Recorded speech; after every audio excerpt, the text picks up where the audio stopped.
өзі қанағаттанып алды. Иә. Болды. Әйел қанағаттанды ма, қанағаттанған жоқ па, қанағаттанған жоқ па, оның жұмысы жоқ та. Әйелді бір нәрсеге қызығып, бір нәрсе сұрап жатқан кезінде ол прямой қалап тұрған нәрсесі болмауы мүмкін да. Кейбір жігіттеріміз даже не үшін ажырасып кеткенін түсінбей қалып жатқан жігіттер болды. Осы үш нәрсені ер адам өзінің әйелінің бойында көруді қаласа, өзінің бойында мына үш нәрсені дамыту керек екен. Процесстегі болатын ләззаттардың бәрі негізі дофамин береді. Ажырасу келесі үлкен проблеманың бастамасы болып жатыр да. Әйел адамдар бақытты болсын, ол бақытты болу үшін де ер адамдар өз жауапкершілігін алып өзін жетілдірсін, дамытсын да. Құдай қаласа біздің ойымыз қазір подкастты бастап жатырмыз. Подкасттың мақсаты елімізде ажырасу өте үлкен, көп, өкінішке орай. Соған аз да болса өзіміздің жаңағыдай оң үлесімізді қоссақ, отбасылардың бақытты болуына, ажыраспай бақытты өмір сүруіне үлес қоссақ деген бір ниетіміз бар. Сол мақсатта еркектерге арналған, ер азаматтарға арналған бір подкаст дайындап жатырмыз. Бірінші подкастымыз қазір. Мен отбасылық маман ретінде 12 жылдық тәжірибесі бар адам ретінде подкастқа қатысам. Ернұр мырза 17 жылда 17 жылдық уролог, андролог маман ретінде қолынан қаншама ер азаматтар өтті. Ерлер маман ретінде. Сондықтан екеміз қосылып, өзіміздің тәжірибемізді, білімімізді ортаға салып, отбасыларға оң үлесін қоссақ деген ойымыз, ниетіміз бар. Енді соны бүгін бастап жатырмыз. Ереке, сіз не айтасыз? Алла берекесін берсін, Құдай қаласа. Жақсы пайдалы подкаст болады деп сенеміз, Құдай қаласа. Енді бұл подкаст бір ғана не болмайды. Біздің ойымыз әрине сіздерден қолдау болып жатса, бұл нәрсенің пайдалы деп айтып жатсаңыздар, біз жалғастырамыз, өте көп түсіреміз. Өйткені Ерекенің де менің де бөлісетім өте көп. Сондықтан бұл жалғасады, бұл дүние. Құдай қаласа, енді айтады ғой, тыңдаушысы болмаса сөз жетім дейді ғой. Сол үшін сіздердің қолдауларыңыз бізге керек. Біздің бұл подкасттарымыз ары қарай шығу үшін де ол тыңдаушысы болмаса бұл подкасттар ары қарай жалғаспауы да мүмкін. Сол үшін егер сіздер көріп жатсаңыздар, бізге қолдау ретінде лайк басып, репост жасап, таратып, біреулеріңізге, таныстарыңызға, туыстарыңызға пайдалы ақпараттар болады деп сенеміз, Құдай қаласа. Енді мынау подкастқа байланысты кішігірім бір нәрсе айтқым келіп жатыр. Біз нақты тақырыпқа бөлген жоқпыз. Бүгін мынаны айтамыз, ертең мынаны айтамыз деп. Сондықтан бүгін біреуінен бастаймыз. Бұл может белінен бастаған болуымыз мүмкін. Сіздер неге басынан бастады деп сөкпеңіздер. Сондықтан бүгін теманы бастаймыз былайша айтқанда. Енді Ереке, мен мынандай бір сұрақ қойғым келіп жатыр. Өзім тәжірибеме сүйеніп. Мен енді 12 жыл ішінде маған ажырасам деп келген отбасылар 1000-нан аса отбасы келді. Ажырасам деп. Көп жағдайда әйел адамдар келеді. Енді кейс ретінде айтайын, бөлісейін. Не себеп ажырасуыңа деймін да? Себеп қандай? Не үшін ажырасқың келеді? Күйеуің көңіл бөлмейді дейді. Енді көңіл бөлмейді деген бір обобщенный нәрсе, үлкен бір нәрсе да. Қалай көңіл бөлмейді да? Шақыр күйеуіңмен сөйлесейік, былайша айтқанда. Баспанамен қамтамасыз етпей жатсың ба? Жоқ, етіп жатыр. Хорошо. Тамағын беріп жатсың ба? Беріп жатыр. Физикалық тұрғыда зиян келтіріп жатсың ба? Ұрып жатсың ба? Соғып жатсың ба? Или жаңағыдай не? Психикалық қысым жасап жатсың ба? Жоқ. Әйелдің өзі айтады, жоқ, ондай нәрсе жоқ. Енді ары бері жүріп тұруыңа, салоның бар, анау бар, мынау бар. Ақша беріп жатыр ма? Беріп жатыр да. Развитияға керек болатын болса, оған да беріп жатыр. Енді қалай көңіл бөлу керек деген сұрақ туындайды ғой, басқа қалай көңіл бөлу керек? Или саған көңіл бөлмей, басқа әйелге көңіл бөліп жатыр ма? Ондай жоқ. Автомат түрде сұрақ туындайды да, саған не жетпей жатыр, не үшін көңіл толмайды деп айтасың. Ол кезде енді мен біраз уақыт бойы бұл көңіл толмайды деген недовольствоны түсінбей жүрдім да. Содан кейін зерттеп келген кезінде, как раз сіздің темаңызбен ұштасатын жақтары бар. Әйел адам төсекте өзінің күйеуінен қанағаттанбайды екен. қанағаттанбайды. И оны енді біздің тәрбиеге байланысты әйел адам айтқысы келмейді, прямой айта алмайды. Прямой мысалы күйеуіне былай айта алмайды ғой, мен сенен төсек қатынасынан қанағаттанбай жатырмын. Ол кезде отбасын сақтап қалу мақсатында. Или мысалы өзін жертваға түсіріп. Или былай болуы мүмкін, мен қазір күйеуіме төсектен мен сенен қанағаттанбай жатырмын десе, күйеудің самооценкасы құлайды ғой. Олай да болуы мүмкін.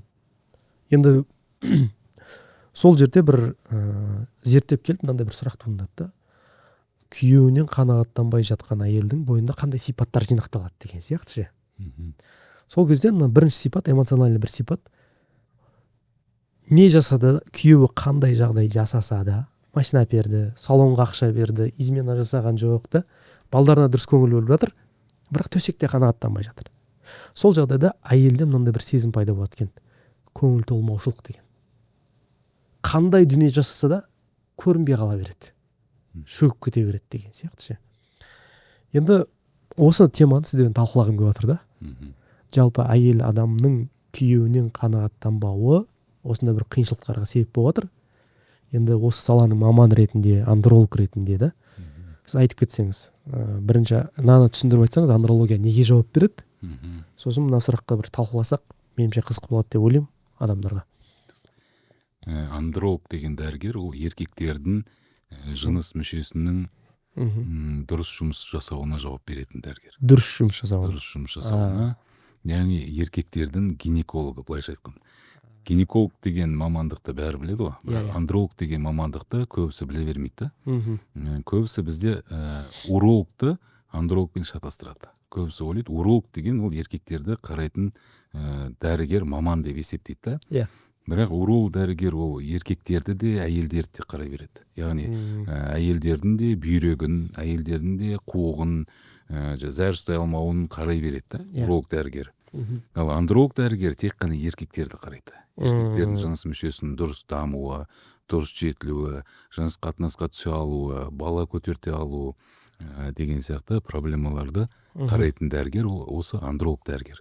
Өкінішке орай біздің Қазақстанда енді таза андрологиямен айналысатын дәрігерлер ондай қатты көп емес. Сол үшін әлі күнге дейін көп адамдар осы андрология мен урологияны шатастырып алып, өздерінде үлкен проблемаға ұшырап жатқан кездер бар. Өйткені уролог дәрігер андрология саласын толыққанды білмеуі мүмкін. Егер именно андрологияны зерттеп сонымен айналыспаса, осы проблеманы толық білмей көп проблемаларды упускать етіп алуы мүмкін. Түсінікті. Енді жаңа сұраққа оралсақ, жалпы ер адам қандай жағдайда өзінің әйелін қанағаттандыра алмайды төсекте? Енді жаңа сіз мысалы біріне айтып кеттіңіз, мысалы әйел адамдар еркектің сағын сындырып алмас үшін айтпауы мүмкін деп жатсыз да. Мысалы қарап тұрсаңыз, ол қандай әйел болуы мүмкін? Ол бір дана әйел болуы мүмкін да, өзін жертва қылып, күйеуім осы сынып қалмасыншы, ертең ол біздің осы отағасы ғой, ертең балаларына осы қандай тәрбие береді бұл деген сияқты, сондай жаңағы ар жағын ойлап, түбін ойлап, өзіндегі проблемаларды айтпай, өзі жаңағындай өзінің денсаулығына кері әсер тигізуі мүмкін да. Бұл жетсе бұл жерде әйел төсекте қанағаттанбаса, ол денсаулыққа да зиян. Ол денсаулыққа да зиян. Көп әйелдер, мен жаңағы приеммада отбасылар келеді, осыны жас отбасылар болсын, ажырасайын деп жатқан, ажырасып кеткен отбасылар да келіп жатады да. Сол кезде байқағаным, көп әйелдер осы бала шағам үшін жаңағы отбасын бұзбайықшы, осы мейлі осылай жүре берейікші деген сияқты жаңағы нелерді, проблемаларды айтпай, проблемаларды қозғамай, проблемаларды жаңағы талқыламай, осында үлкен отбасылық проблемалар болған кезде ғана, уже асқынып кеткен кезде, немесе уже ажырасып кеткен кезде келіп жатады да. Мысалы, уже өткен шақпен айтып жатады да, менің күйеуімде осындай болған үшін мен ажырасып кеттім. Оны мен Инстаграмда да қаншама әйел кісілер солай жазып жатады да, менде де күйеуімде. Мен кезінде Инстаграмда жаңағы именно осы тақырыптарды өте көп қозғадым да, сол кезде көптеген әйелдер осылай жазып жататын. Менде күйеуімде де сондай болды, осындай проблема болды. Ол кісіге оған мен тексерілейікші деген кезде өлдің ба деп айтатын кездер болды. Қатынастан өлдің ба деген сияқты. Бармай қойған кездер болды. Сосын мен шыдай алмай ажырасып кеттік деген сияқты әйелдер тарапынан осындай смс-тер көп келді. Сосын еркектер тарапынан уже ажырасып кеткеннен кейін еркектер, мысалы кейбір жігіттеріміз даже не үшін ажырасып кеткенін түсінбей қалып жатқан жігіттер болды. Ажырасып кеттік, бірақ менің ойымша осы төсек мәселесі болғаннан кейін ажырасып кеткен сияқтымыз деп ойлаған.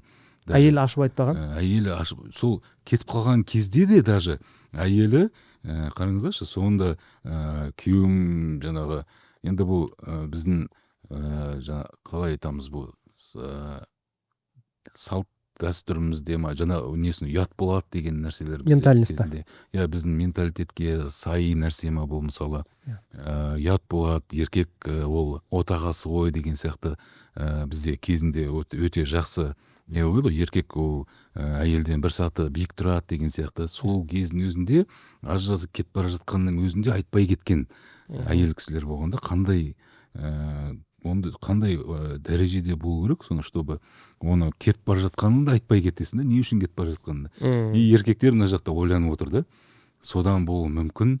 Өйткені қатынаста, жаныс қатынаста мен қанағаттандыра алмай қалатын кездер көп болған. Бір-екі рет айтып қалған кездері болған деп жаңа еркектер жаңа несін келіп тексеріліп жатқан кездер ажырасып кеткеннен кейін тексеріліп. Ажырасып кеткеннен кейін. Немесе кейбір отбасыларда менде мынандай проблемалар болып жатты да, бірінші әйел алады, бала көтермейді. Екінші әйел алады, бала көтермейді.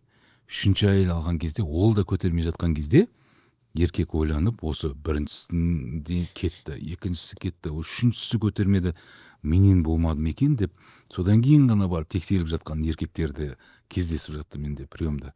Сол кезде өзінің ұрығы жоқ болып жатқан, мүлдем нөл болып жатқан еркектерде болды. Енді сол нөл екенін анықтау үшін, өзінде проблема ол еркекте екенін анықтау үшін оған екі әйел жіберу керек болды. Екі әйелмен ажырасу керек. Екі әйелмен ажырасып, үшіншісінде ғана түсіну керек болды. Жаңа еркектің сондай до того кезінде бізде тек қана проблема еркектерде болуы мүмкін емес, проблемалардың бәрі тек әйелде болады деп сондай стереотип. Бұрынғы жаңағы кезден сол қалыптасып қалған стереотипті қазіргі таңда әлі күнге дейін дұрыс жоя алмай жатырмыз да сол стереотипті. Негізі бұрынғы кезде ол проблема әйел кісілерде көбірек болатын. Негізі 70-30 статистика бойынша 70% әйел кісілерде болса проблема, 30% еркектерде болған бұрынғы кезде. Қазіргі таңда 50-50 болды. Яғни 50% еркектерде болуы мүмкін бала көтерте алмау, 50% әйелдерде болуы мүмкін да. Енді егер осылай ары қарай жалғасып кете беретін болса, болашақта 70-30 болуы мүмкін. Еркектерде проблема көбейіп, әйелдерден көбейіп кету ықтималдылығы мүмкін да, егер осылай жалғаса беретін болса. Мысалы, мынандай бір сұрақ туындап отыр да, Ереке. Енді әйел адам өзінің күйеуінен төсекте қанағаттана алмады. Оның ажырасам деп ойлауына, өзін бақытсыздым деп сезінуіне гормондар қалай әсер етеді сонда? Мысалы, төсекте не қылмады? Сенде сол мамасы қанағаттанбады. Оның жаңағыдай ажырасам деп ойлауына, значит, бір бақытсыздық сезімі итермелеп жатыр ғой. Сол қалай гормондар жағынан қалай әсер етеді? Енді әйелдерде де еркектерде де негізі гормондар почти бірдей, екеуінде. Кейбір гормондарды еркектерде көбірек бөлінеді, әйелдерде басқа гормондар көбірек бөлінеді деген сияқты. Мысалы, жыныстық қатынасқа түскен кезде көбінесе дофамин деген гормон бар. Дофамин гормоны, мысалы, еркектерде оргазм алған кезде бөлінеді, дофамин гормоны. Бірақ еркектерге қараңыз, мынандай нәрсе бар да, еркек 1 минутта оргазм алды ма, Иә. или 25 минутта, или 30 минутта оргазм алды ма, разница жоқ. Сол дофамин бөлінеді.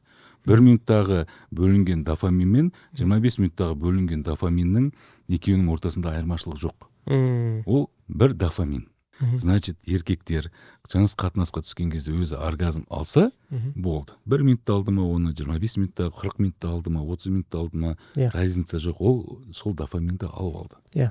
Яғни, әйел адам мысалы айтса, мен қанағаттанған жоқпын ғой десе, еркектер мысалы эгоист болуы мүмкін да, мен өзі қанағаттанып алды.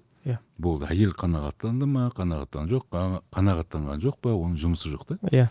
Кейбір еркектерде мен сұраймын ғой, әйелін қанағаттана ма десем, әйел де қанағаттана ма деп сұрап жататын еркектер. Сонда керек па не? Қанағаттану керек па? Оған да керек па не деген сияқты, оларда оргазм ала ма не деген сияқты сұрақтар қойып жататын еркектер бар да. Даже әйелдің қанағаттанғанын білмейтін еркектер бар да. Мысалы 10 жыл бірге өмір сүріп жатыр, бірақ әйелі қанағаттана ма, қанағаттанбай ма білмейді да. Қызық емес та оған. Ол өзінікін алып алды, болды. Ал ары қарай әйелі алып жатыр ма, алып жатқан жоқ па. Енді ол 1 жылда шыға салатын проблемамыз, мысалы әйелдің ол несіне байланысты да, потребностіне байланысты болуы мүмкін, мінезіне байланысты болуы мүмкін, тәрбиесіне байланысты болуы мүмкін да. И өмір бойы айтпай кететін әйелдер болуы мүмкін да. Қойшы, осы отбасымды бұзбайыншы, бала-шаға бар ғой деген сияқты. Ал кейбір әйелдер, мысалы қыздар, басында айтуы мүмкін да, мен қанағаттанған жоқпын деген сияқты, сразу басында шешіп алайық деген сияқты, сразу айтуы мүмкін, и олар бастапқы кезден ақ ажырасып кетуі мүмкін да. Кейбір әйелдер, мысалы, сіз оны маман болғаннан кейін, мысалы, көріп жатқан шығарсыз, 50 жасында, 45 жасында ажырасып жатқан отбасылар көп та. Мысалы, сол кезде 50 жасында келген кезде мінездеріміз сәйкес келмей қалыпты дейді да. Мысалы, 25 жыл өмір сүрген бірге, сонда 25 жылдан кейін түсіндің бе деймін да мен, мінездерің сәйкес келмей қалған.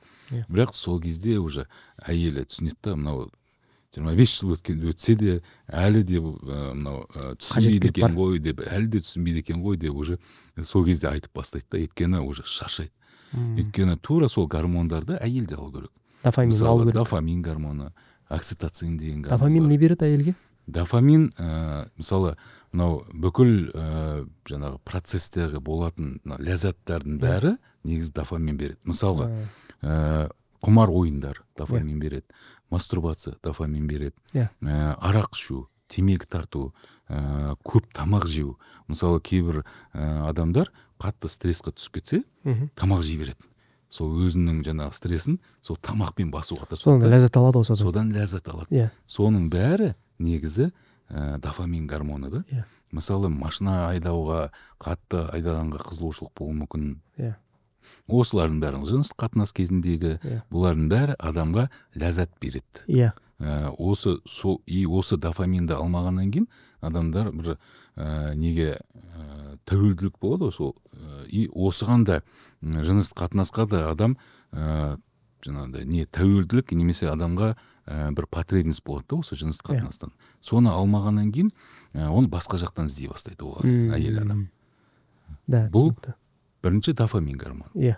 Екіншісі окситоцин гормоны. Әйелдерде окситоцин деген мощный гормон бар. Әйелдерді жаңағы жақсы көруді арттыратын гормон. Жаңағы бір-біріне деген жаңағы нені сезімдерін жақсартатын гормон. Еркекке деген жаңағы нені бұл баламен анасының ортасында да жаңағы несін сезімдерін бір-біріне деген жақсартатын гормон да. Сол үшін жыныс қатынасқа түскен кезде егер әйел оргазм алса, ол окситоцин гормоны бөлінеді, и әйел адам андай сөйлегенді окситоцин гормон анандай романтический бір жаңағы сөйлеу жаңағы несін өзінің тарапына қарай күйеуінің сондай бір жылы сөздер естігісі келеді осы тарапта. Енді қараңыз, еркек пен әйелдің осы жерде бір нәрсе қосып кетсем ба? Мысалы, енді мен жұмыс тәжірибемде бұл нәрсені байқап көріп жүрдім да.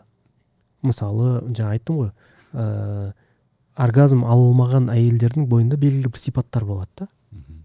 И соны енді медицина жағынан былай айта аламыз ба, медицина психологиялық жағынан да, мысалы, оргазм алынмаған адам әйелдің психологиясында менде бір ақау бар, мен бір керексізбін деген бір сезімнің пайда болуына әсер етуі мүмкін ба? Және де қараңыз, мындай нәрсе бар да, төсек қатынасында жаңа өзіңіз айтқан сияқты ер адам өзінің несін алды, оргазмын алды, бірақ әйел адам ала алмай қалды. Бұл жағдайда әйел адам өзін использованный сезіну мүмкін ғой? Әрине. Иә. Ол жерде еркек енді эгоист болып тұр ғой ол жерде. Эгоист. Өзімдікін алып алдым, ал сен не істесең осы деген сияқты. Енді әйел не істей алуы мүмкін? Мысалы, мынандай нәрсе бар да, еркек пен әйелдің айырмашылығы, әйелде оргазмды симитировать ете алуы мүмкін. Ол қай? Әйел оргазм алдым деп айта салуы мүмкін да. Өз-өзін алдауы мүмкін. Өз-өзін күйеуін алдауы мүмкін. Оргазм алдым ба десе алдым десе ол мүмкін да, ұялып. Иә. Оны бірақ күйеуі білмейді оның оргазм алғанын. Ал еркек олай айта алмайды.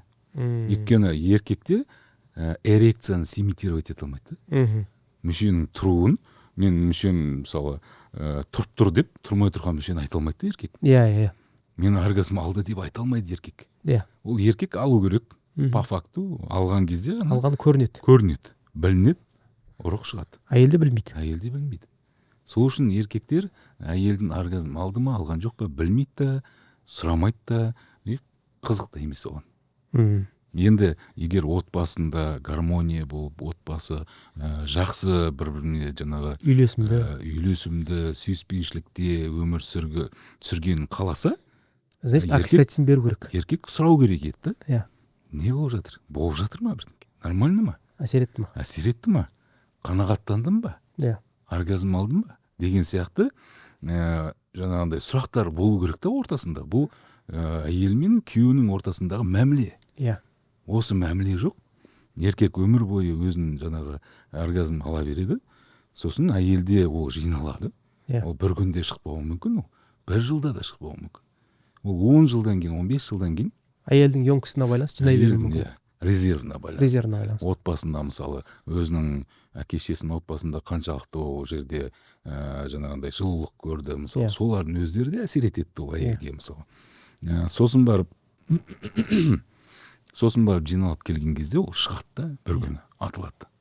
Бір момент болған кезде ол атылады. Сол үшін бізде қазақта да мынандай сөз бар ғой, бір әйел истерика түсіп жатса или айғайлап жатса, мына әйел түнде шыңғырмаған ғой деп айтып жатамыз да. Или мына әйелдің күйеуі жоқ қой деймін деп айтып жатамыз мысалы. Оны біз медицинасақ біліп тұрмыз да. Түнде айғайламаған әйел күндіз айғайлайды деген сияқты сөздермен келтіріп жатамыз да. Бірақ неге келген кезде, өзіміздің отбасыға келген кезде білмей аламыз да ол нәрсе. Ал көшеде жүрген кезде бәрі білімді, ана әйелді көріп айтып жатамыз да, осындай, значит, әйелдің күйеуі жоқ сияқты. И так көбінесе сол білініп жатады да, күйеуі жоқ әйелдер көбінесе истерикаға түсіп, жаңағы айқайлап, жаңағы несін айтып жатады да, білдіріп жатады да, қоғамда болсын, басқа жерлерде болсын. Мысалы, мындай нәрсе жаңа айтты ғой, әйел адам төсек қатынасынан жаңағыдай қанағаттанатын болса, немесе оргазм алатын болса, одан бірінші кезекте дофамин бөлінеді. Иә.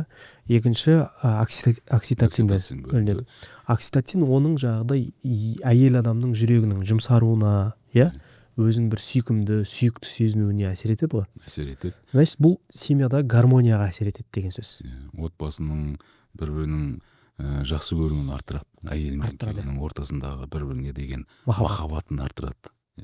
Сосын ары қарай норадреналин деген гормон бар, серотонин деген гормон бар. Үшінші, төртінші гормонды айтып отырсыз. Гормондар, негізі бір жыныстық қатынастың өзінде біраз гормондар бөлінеді.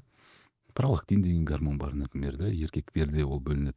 Мысалы, норадреналин деген гормон, ол егер жыныстық қатынас качественный болса, качественный деген махаббатпен, сүйіспеншілікпен, бір-бірін тартып тұратын, жат болды деп бола қалмай, мысалы жануарлар сияқты бола қалмай, бір-бірін жаңағы аймалап, сипалап, сондай жаңағы норадреналинді көтеру арқылы, норадреналин гормоны бөлінген кезде ол пульсацияны көтереді. Яғни біз экзаменге кіретін кезде бір қалай волноваться еткен кезде пульсымыз артады ғой. Иә. 150-ге дейін бару мүмкін да. Қатты, қаншалықты жаңа экзаменнің маңызды или қорқынышты болғанына байланысты.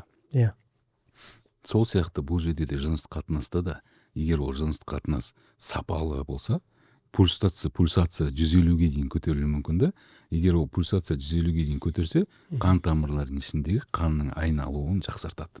Денсаулыққа тікелей әсер етеді. Денсаулыққа тікелей әсер етеді. Бұл мысалы жыныстық қатынасқа түсетін кезде әйелдің жыныс мүшелері, еркектің жыныс мүшелері дайындалады. Дайындалған кезде қанның келуі жақсарады. Сөл бөлінеді. Еркекте де, әйелде де сөл бөлінеді. Бұл еркектің де, әйелдің де жыныс мүшелерінің ауруларының профилактикасы болып жүреді. Сосын жаңағы норадреналин көтерген кезде қан тамырлар жүйесін бетіп айналдырды, как насос ретінде жүреді бұл жерде. Яғни майда шүйде қан тамырларының ішінде бір тромб болатын болса, соны жұлып алып кетеді да, майда кезінде. Жұлып алып кетеді да, ертең ол үлкен бір неден инфаркт, инсульт сияқты аурулардың профилактикасы ретінде де жүреді. Егер бұл жыныстық қатынас сапалы болса. Соны бізде түсінбейді да, өз-өздеріне проблема создавать етіп жатады. Сол үшін айтады, бір жыныстық қатынас, сапалы жыныстық қатынас 15 минуттық жүгіргенмен тең дейді. Физический нагрузка былай айтқанда. Не физический нагрузка? Мысалы, мен өзім осыны зерттеп көрейінші деп спортзалға барып, қазір спортзалдарда неше түрлі пульстың көру арқылы қаншалықты көтеріліп жатыр, жаңа велосипедтер неше түрлі бар да, жүгіріп жатқан кезде де жаңа қолымды қойып пульсацияны көре аласың ғой. Сол кезде жаңа велосипедпен мен айдаған кезде өте үлкен нагрузка түсіру керек болды да, пульсымды 130-ға дейін жеткізу үшін.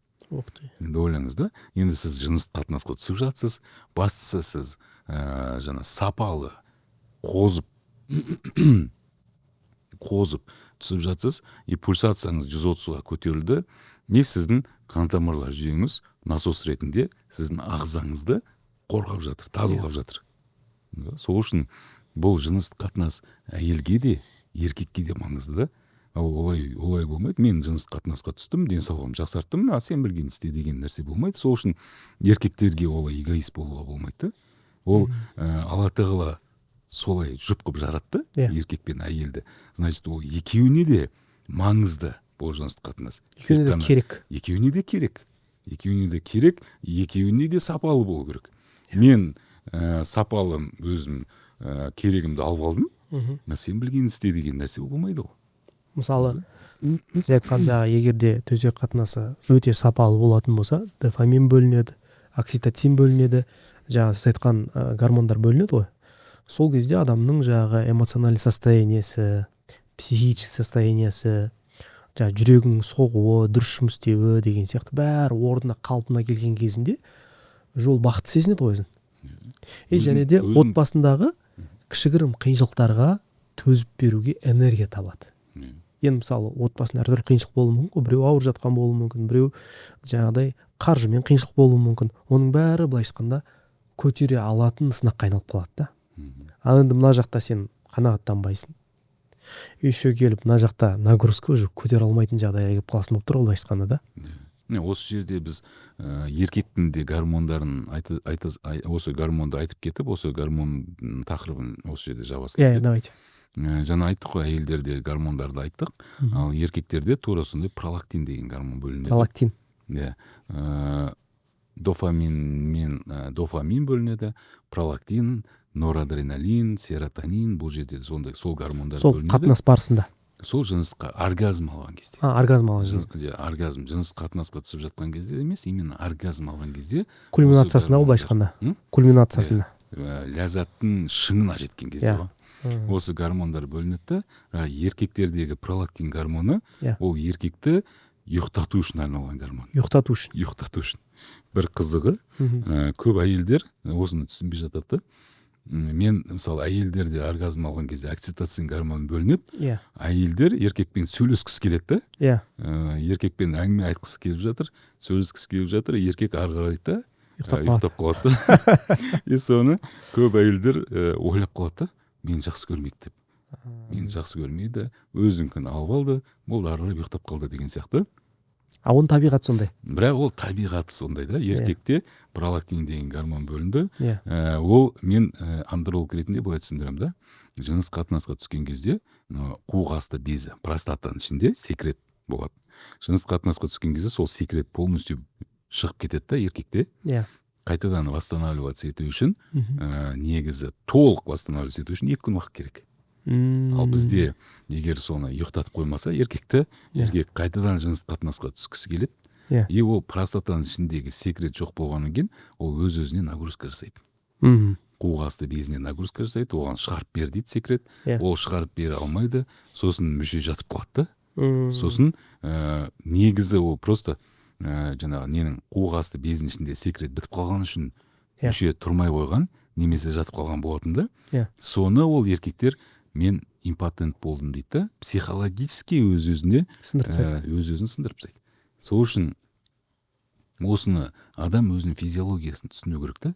Физиологиясын түсінген кезде бұндай проблемаларға ұшырамайды да. Значит, жыныс қатынасқа түстім, мен қазір 5-10 минуттан, 15 минуттан кейін жыныс қатынасқа түсетін болсам, мен мүшем жатып қалуы мүмкін да, мен өз-өзіме проблема создавать етуі мүмкін. Сол үшін мен 5-10 минут әйеліммен сөйлесіп, ары қарай құшақтап, аймаласып, оның потребностін жауып, содан кейін мен ұйықтайын деген сияқты позицияны ұстану керек та. Осыны білген кезде еркектер өз-өздеріне проблема создавать етпейді. Осы физиологияны ағзадағы болатын жаңағы нелерді, не деп айтсақ болады бұны, құбылыстарды білген кезде адам ондай проблема создавать етпейді. Маған просто өте көп жастар келіп жатады. Жаңадан енді отбасын құрған кезде, бастапқы кезде бұл процесс болып жатады. Қазір мысалы көп біздің жаңағы нелер жігіттер жазып жатуы мүмкін. Мен бір дегенде 4-5 рет боламын деп, бастапқы кезде болуы мүмкін ол. Жас кезде, жаңадан үйленген кезде ол проблема жоқ. Бірақ 1 жыл, 2 жыл, 3 жыл әркімде әрқалай.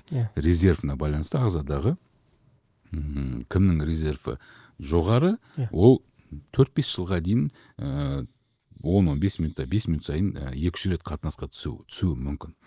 Бірақ өмір бойы олай болмайды. Тұрақты жыныс қатынасқа түсіп отырған еркекте аптасына мысалы 7 рет дейік. Олар бір күнде 2 рет болу үшін әркімде әрқалай тоже, біреуде 1 сағаттан кейін болуы мүмкін, біреуде 4-5 сағаттан кейін болуы мүмкін да. Сол үшін бұны физиология деп, бұны жаңағы тұрақты дұрыс құбылыс деп есептеу керек та, сонда өз-өзімізге проблема создавать етпейміз. Тамаша. Мынандай бір жұмыс тәжірибемде мынандай бір нәрсе, бір эксперимент жасадым. Әйеліне измена жасаған еркектерге арнайы көңіл бөліп, солармен жұмыс жасадым да. Сонымен оларға 2-ақ сұрақ қойдым. Бөлек-бөлек жұмыс жасайсың, бірақ қоятын сұрағым 2 сұрақ. Біріншісі, измена жасап жатқан әйел сенің әйеліңнен, өзің әйеліңнен сұлу ма? Бірінші сұрақ. Екінші сұрақ, измена жасап жатқан әйелдің дене бітімі дейді ғой, фигурасы. Сенің әйеліңнен жақсырақ па? Сол жерде мен жұмыс істеген еркектерде 90% былай жауап берді. 90%. Әйелім измена жасап жатқан әйелге қарағанда сұлу, әдемі дейді. Ал жағы дене бітіміне келетін болсақ, тоже 90% әйелім дене бітімі маған ұнайды. Автомат түрде сұрақ туындайды да, онда не үшін измена жасап жатсың деген сияқты. Сол кезде мынандай бір жауап табылды, өзім зерттеп, не қылып, олармен де сөйлескеннен кейін олар былай айтады, әйелімнің бойында нәзіктік жоғалды. Сосын жаңағыдай менің мамам болып кеткен дейді. Қаттылық, қадағалаушылық, мама болу, шектен тыс забота жасау деген сияқты ше. И сол кезде енді олармен жұмыс істегеннен кейін тағы да енді оны қазбаладық қой. Енді оның мама болып кетуіме сен қалай үлес қостың деген сияқты. Сол кезде біздің қазір қозғап отқан тема келіп шықты да. То есть әйел адам біріншіден жаңағыдай төсектен қанағаттанбайды. Оны күйеуіне айтайын десе самооценкасы сындырып алам дейді. Сосын бұны айтатын болатын болсам жаңағы отбасымыз бұзылып кетеді деген сияқты несі бар. сол жанқиярлық әйелдің бойында маманың несін дамытып жібереді да, жаңағыдай ше. Қалай айтсам болады? Маманың заботасы дейді ғой былайша роль ауысып кетеді.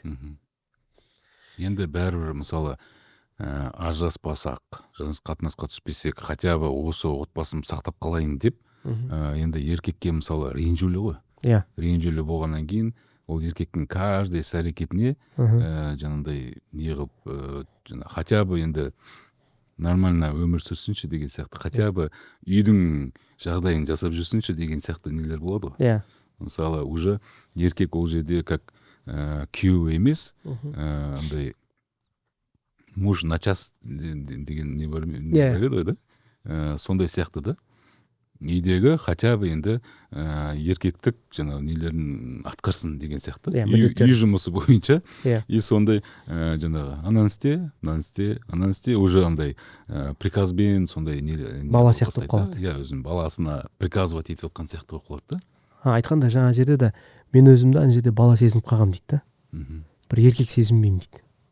И осы не эксперименттен кейін не үшін айттым бұны?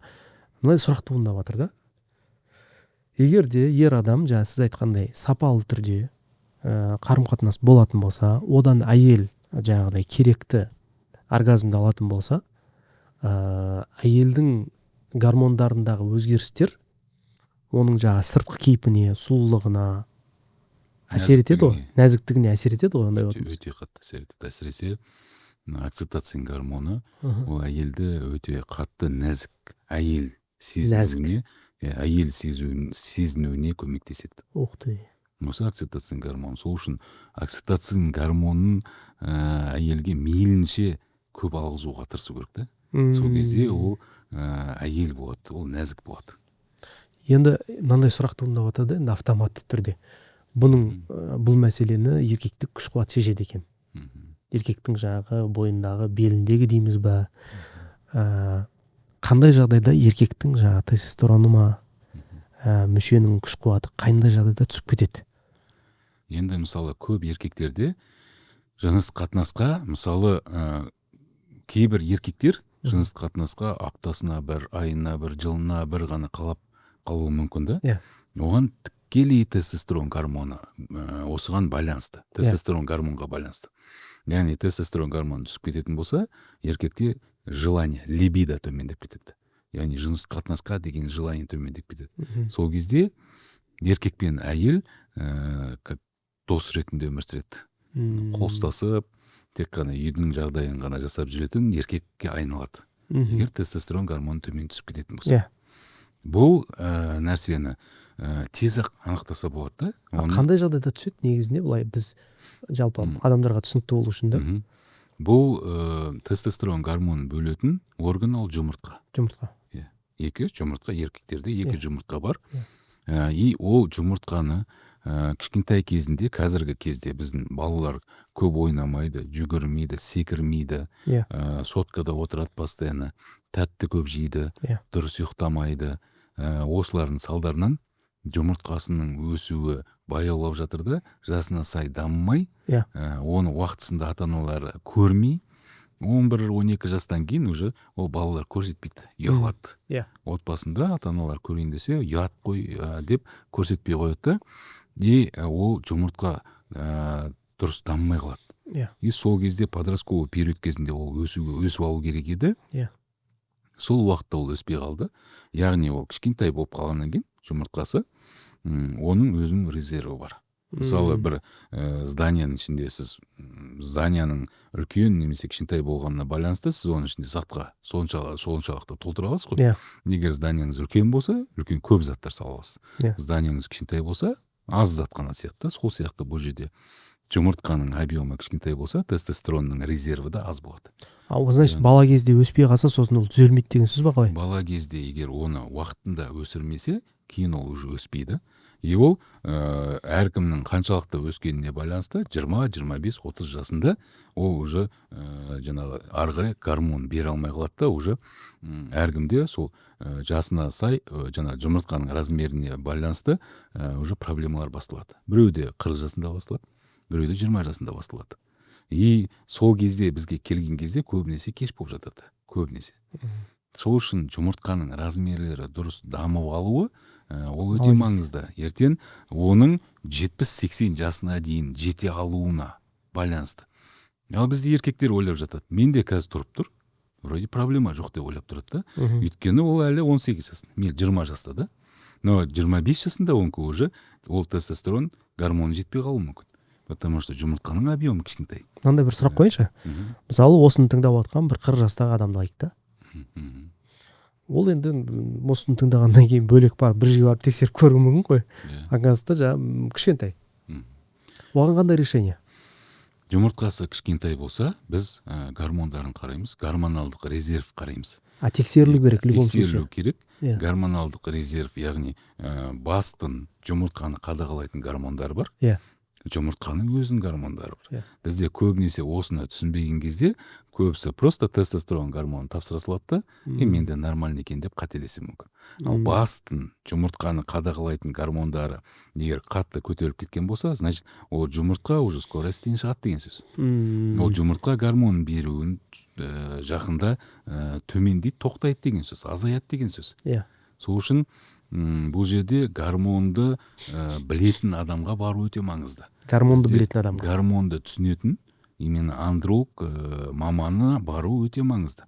Енді қараңыз, 30 жастан кейін еркектердің бәрінде тестостерон гормоны 1%-ке төмендеп отырады. 30 жастан кейін.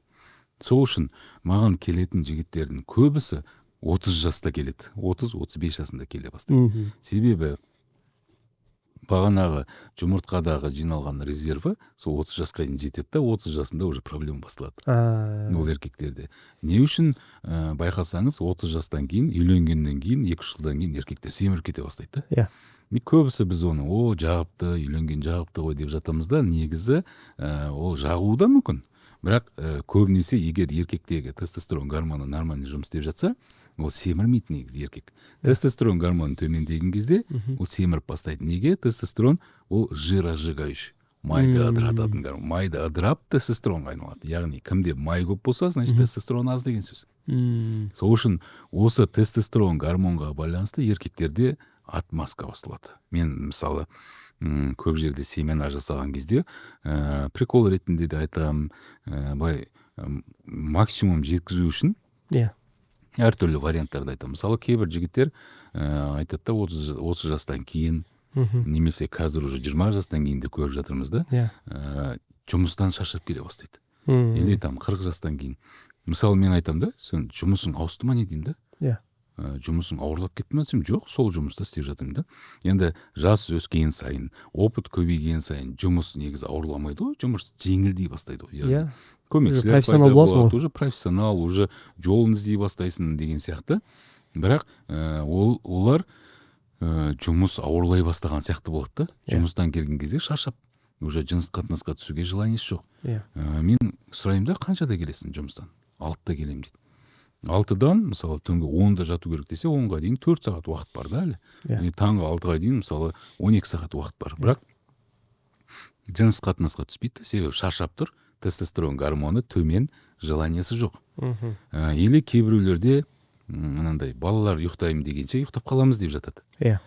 Кейбіреулер, мысалы, бір қонақ келе жатыр десе, болды, сол қонақтың ойлап кетеді да, уже жыныстық қатынасқа түспей қалады. Сол кезде мен айтам да, мысалы, үйде қонақтар бар дейді. Мен айтам, қонақтар сен спальныйда жатыр ма не? Жоқ, спальныйда жатқан жоқ, ол залда жатыр, мысалы, или екінші этажда жатыр, басқа жақта жатыр да. Бірақ ол бұның жыныстық қатынасына әсер етіп жатыр да. Өйткені ол жерде тестостерон гормоны төмендеп кеткен. Мен мынандай бір пример келтіріп жатам да, мысалы, беташар болып жатыр. Үйде 1045 адам. Бірақ сен уже 3 рет жыныстық қатынасқа түсіп аласың да елмен. Егер сол кезде қонақ болған болса, қонақ әсер ете алған болса, ол сол кезде әсер ете алу керек еді. Бірақ ол кезде сен беташар болған жатқан кезде, сен тестостероның, ол кезде жас едің да, сен тестостероның ұрып тұр да. И сенің әйеліңнің каждый іс-әрекетін, қимылын, бүкілін бәрін аңдып отырасыңдар. И мүмкін болғанда, мүмкіншілік, кез келген бір мүмкіншілік болған кезде сен істей аласың да. Сол үшін мен айтам да, тестостерон гормоны ол отмазка айтқызып қоя отыратын гормон емес деймін да. Ол еркекке кез келген жана қолайлы жағдай болған кезде ол жасатып алады. Туалетте болсын, машинада болсын, қандай бір қолайлы жағдай келді, үйде мысалы 30 адам бар, бірақ тестостерон гормоны 30 адам бар, отыр ғой ана жақта деп қарап отырғызып қоймайды оны. Тестостерон гормоны кімде нормальный, кімде жақсы, ол өзінкін жасайды. Ол әйелдің ауырып жатырмын, ертең болайықшы деген нәрсесіне қарамайды ол. Тестостерон. Ол жолын табады. И сол үшін кімде тестостерон гормоны жақсы, ол әйеліне постоянно әйелдер қашып жетті ол жігіттерден обычно. И солай болу да керек негізі. Тестостерон гормоны мықты еркектен әйелі всегда мынау біреу маған мысалы ондай жазатындар да бар. Бірақ соңғы кезде азайып кеткен сияқты да. Күйеуімнің есін либидосын, желаниясын басатын гормон бар ма деп. Мен шаршадым дейді да уже. Аптасына 7 рет, немесе 10 рет, әйтеуір көзіне көрініп қалсам болды. Тоқтамайды. Негізі осындай болу керек та еркектерді. Сондай еркектер ол жаңа жұмысында да жақсы болады, жұмысы да жақсы жүреді оның, бизнес ашқысы келіп отырады, кез келген жұмыста оның жағдайы да жақсы болады да. Энергиясы ұрып тұрады, и ол ештеңеден қорықпайды. Ал кімде тестостерон гормоны төмен, ол бастық бола алмайды. Ол үнемі біреуге жұмыс жасайды.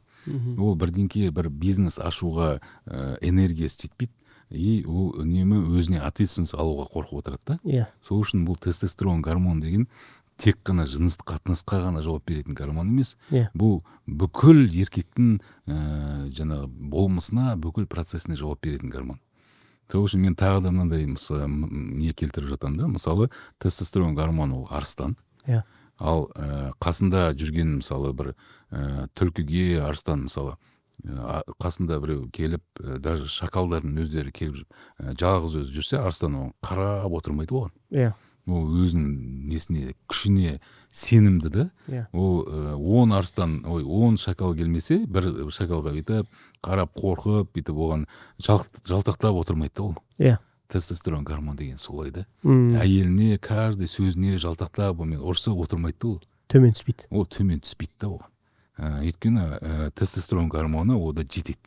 Ал кімде тестостерон гормоны төмендеп кетті, әйелінің каждый сөзімен санасып, сонымен ұрсып отыратын болады. Бірінші осы. Екіншіден, қазіргі еркектерде тестостерон гормоны нормальный болуы мүмкін, бірақ кейбір бір инфекцияның салдарынан, кейбір қабыну бір процестердің салдарынан, кейбір жаңағы психологический бір проблемалардың өздері мастурбация жасап, мүшенің сезімталдығын арттырып жібергеннің салдарынан олар тез бітіруі мүмкін. Өзінкін алып алды, басында жаңағы ненің подкастының алды жағында айтқандай, ол дофаминін алып алды. 1 минутты алды ма, 30 секундты алды ма, маңызды емес, оған главное, ол бастысы өзінкін алып алды, болды. Бастысы ол гормондар бөлінді, бүкіл гормондар бөлінді, болды. Ол егер эгоист болатын болса, ол сонымен өмір бойы жүре береді да. Егер ол әйелін ойламайтын болса, әйелімді алу керек қой деп ізденбейтін болса, ол еркек келіп тексеріліп, мынау не болып жатыр, не жағдай болып жатыр, осыны емдесе бола ма деп ізденбейді да. И сосын ертең отбасы шайқалып жатады.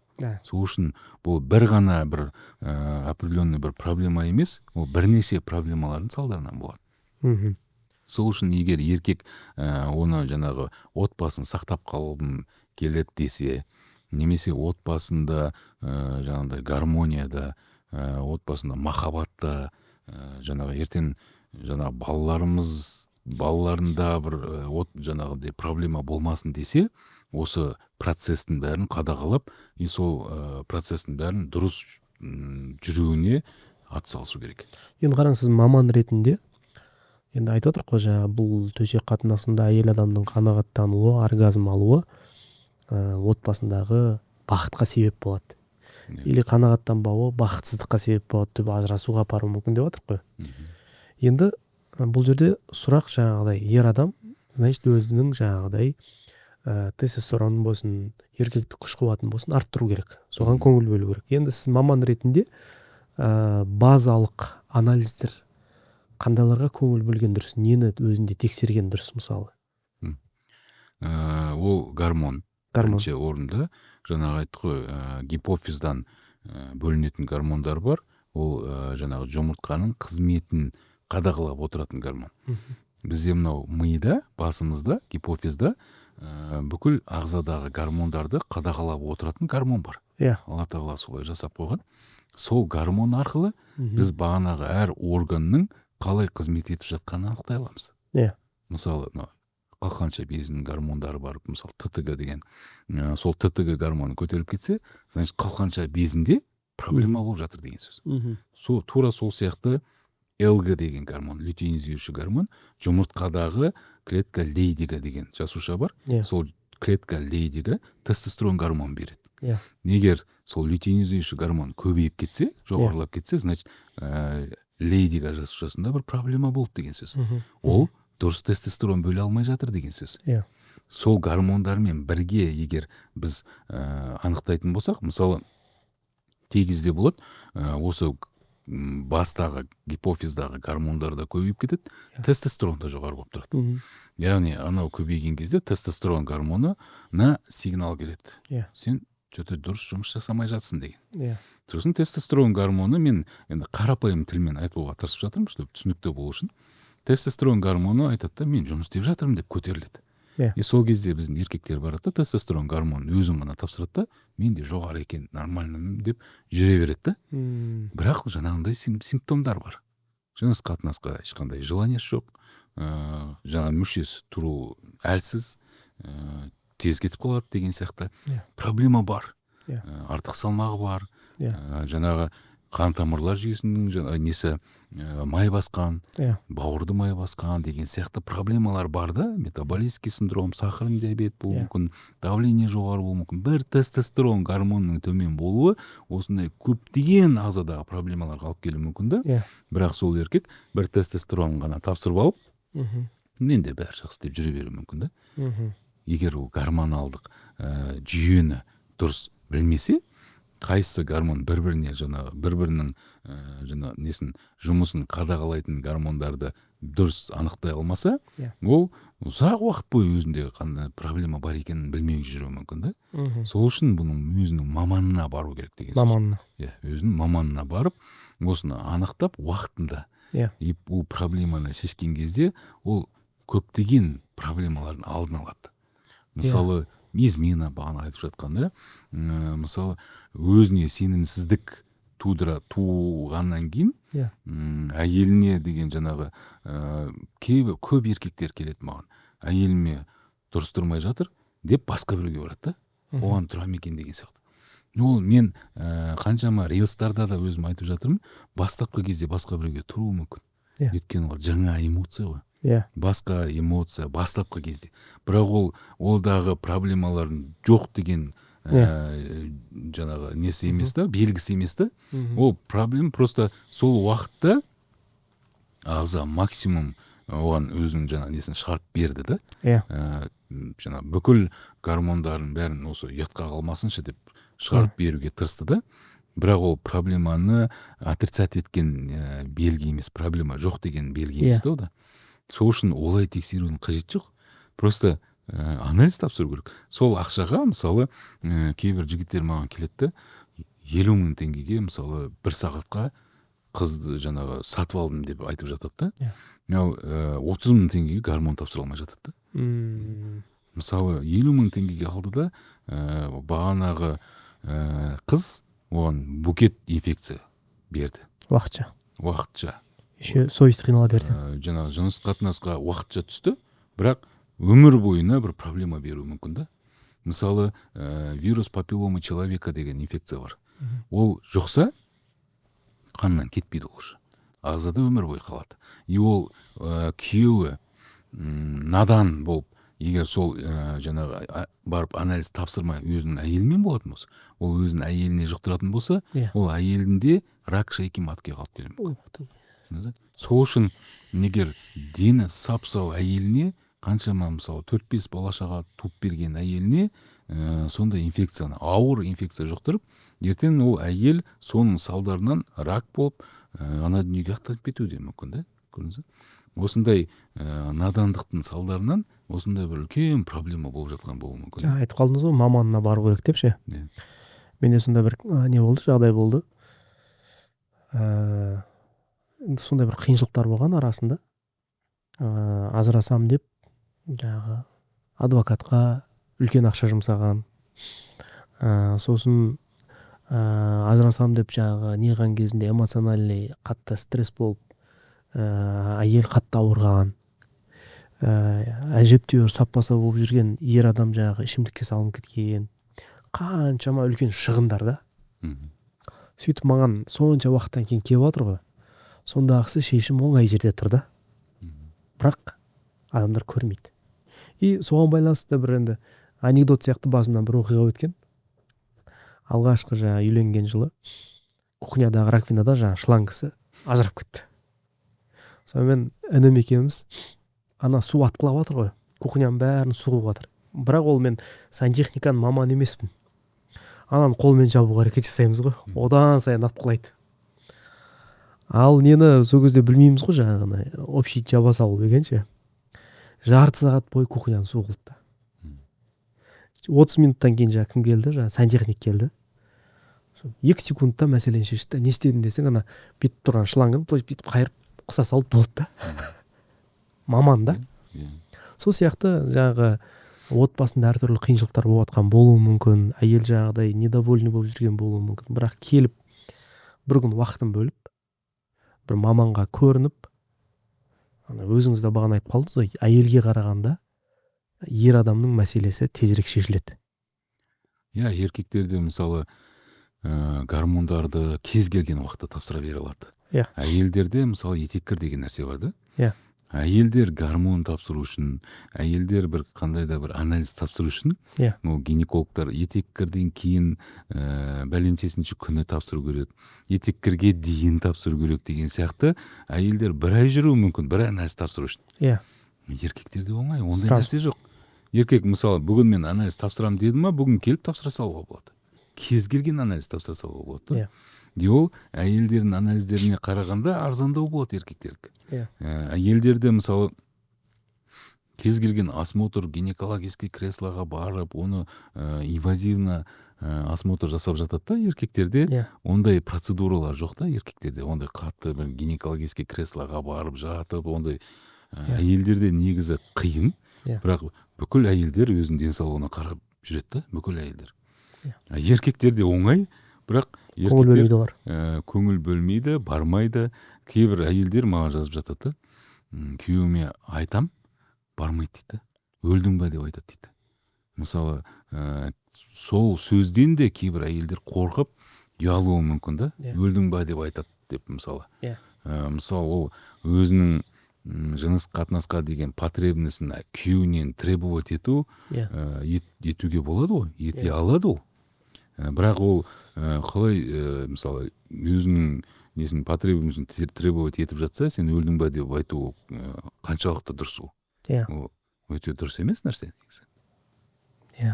Тұрғысын біз просто еркектердің жаңағы осындай проблемаларды ерте анықтап, ерте шеше алуға мүмкіншілік бар екенін біз қолдан келгенше жеткізуге тырысу керекпіз да. Көп еркектер оны білмейді, ол проблемалар қаншалықты асқынып кетсе, соншалықты оны емдеу, толық емделіп кету ықтималдығы төмендеп кетуі мүмкін екенін білмейді. Мысалы, кейбір еркектерге даже біз қазіргі таңда бұл импотенцияның 100% емделіп кеткен, соншалықты медицина дамып кетті ғой. Мүлдем жұмыс істемей қалған мүшелерді жұмыс істетуге болады, 100% жұмыс істетуге болады. Мысалы, мүлдем жұмыс істемейтін мүшелерді 24 сағат бойы тұрып тұратын мүшеге айналдыруға болады қазіргі таңда. Ол біздің мүлдем жұмыс істемей қалған мүшенің ішіне біз протез салып қоямыз. Сонда 24 сағат бойы жұмыс істеп тұрады ол мүше. Бірақ кейбір еркектер ойлайды, протез салса ол қалай болар екен, ол сезімталдық сақтала ма деген сияқты. Бүкіл сезімталдықтың бәрі сақталады. Оргазм алады. Сосын ішінен ұрық шыға алады, бала көтерте алады. Бастысы еркек соны түсіну керек та, еркек берілмеу керек, жеңілмеу керек. Осындай жаңағыда мүмкіншіліктерді, дамыған медицинаның мүмкіншіліктерін қолдану керек. Бірақ дұрысы әрине ол жағдайға жеткізбеу керек. Дұрысы. Ал жеткен жағдайда онда осындай мүмкіншіліктер бар екенін түсіну керек та. Мысалы, біз айттық қой бағана, жыныстық қатынас кезінде норадреналин гормоны бөлінеді, ол насостың қызметін атқарады, еркектердің қан тамырлар жүйесін айналуын жақсартады да, тромб түзілуін алдын алады да, инсульт, инфаркт, инсульт пен инфаркттан алдын алады деп айтып жатырмыз ғой. Енді қаншалықты еркек жаңағы ұзақ, яғни 70-80-90 жасқа келгенге дейін жыныстық қатынасқа түсетін болса, соншалықты ол өзінің өмір сүруін, немесе сапалы өмір сүруін сақтай алады. Бұл мысалы кейбір кісілер, әсіресе мұсылмандар, мысалы былай айтып жатуы мүмкін да, Алланың берген жасы, Алланың берген күні, бәрібір не істесең де ана дүниеге кетесің деп. Мен келісемін. Оның Алланың жаңағы тағдырға жазып қойған бір минутынан или секундты 1 минутқа шегерілмейді дейді ғой. Не алдыға, не артқа шегерілмейді дейді. Бірақ мысалға 100 жасқа дейін өмір сүресің деп жазып қойды дейік та. Бірақ сол 100 жасты қалай өмір сүреді? Төсек тартып өмір сүре ме, немесе сапалы баскетбол, волейбол ойнап жүріп өмір сүре ме? Ол уже еркектің өзінің таңдауы да ол. Мысалы, мен поликлиникада жұмыс істеген кезде бізде участоктар болады ғой. Сол кезде осыдан бір 10 жыл бұрын, мысалы, жаңағындай участокқа баратында аяқтары жұмыс жасамайтын, парализовать етіп қалған, инсульт алған, тұра алмайтын, жүре алмайтын кісілердің үйлеріне барып, өзі үлкен дәретінде, кіші дәретінде шығара алмайтын, мысалы, отбасына масыл болып, мысалы, өмір сүріп жатқан адамдарды көрген кезде өте қатты жаның ашиды да. Сол кісілердің үйлеріне барып, мен жаңағы трубкаларын ауыстырып беріп отыратын. Өйткені кіші дәретке өздері бара алмайды, ішіне трубка салып қояды, қуықтан прямой трубка арқылы шығып жатыр зәр. Өздері қимылдай алмайды. Енді қараңыз, олар 10-15, 20, 30 жылға дейін өмір сүруі мүмкін да. Сол Алланың берген, тағдырына жазылған жасты өмір сүреді, бірақ 30 жыл жатуы мүмкін да, үйде жатып, мысалы, отбасына, бала шағасына бір жаңағындай масыл болып, ертең осы надоел болды ғой деген сияқты сөздерді айтып, өте қиын, үлкен сынақта. Сол үшін сондай жағдайға жеткізбес үшін қазірден бастап өзінің денсаулығын қарау керек та. Мысалы, кейбір кісілер айтып жатады да, мен 200 давлениемен жүре бере аламын дейді да. Мен айтамын, ол мақтанатын нәрсе емес ол. Оны тез арада оны кетіру керек. Себебі ол 200 давлениемен жүрген кезде көбінесе инсульт болады. Инсульт болған кезде адам, қазір медицина енді дамып келе жатыр дейміз ғой, максимум қорғап қалуға тырысады. Бірақ ол қорғап қалған кезде, ол қалай ары қарай қаншалықты зақымдалғанына байланысты, ол тұрып кете ала ма, соған байланысты. Көбінесе инсульт алған кісілер көбінесе жатып қалады. Ол как біз айтамыз, бір овощ дейміз да, біз сондай сияқты болып қалады. Асқынып кеткен үшін. Жатып қалады да. Миы бәрі жұмыс істеуі мүмкін, сөйлей алуы мүмкін, тамақ ішіп жей алуы мүмкін, бірақ қимылдай алмайды да, өз-өзін обслуживать ете алмайды. Енді ойлаңыз да, солай сен 10 жыл, 15 жыл өмір сүретін болсаң, ол өте қиын нәрсе да. Сол үшін бұл жерде соны да түсіну керек та адам. Қаншалықты, мысалы, шетелдерде чекап деген нәрсе өте қатты дамыған да.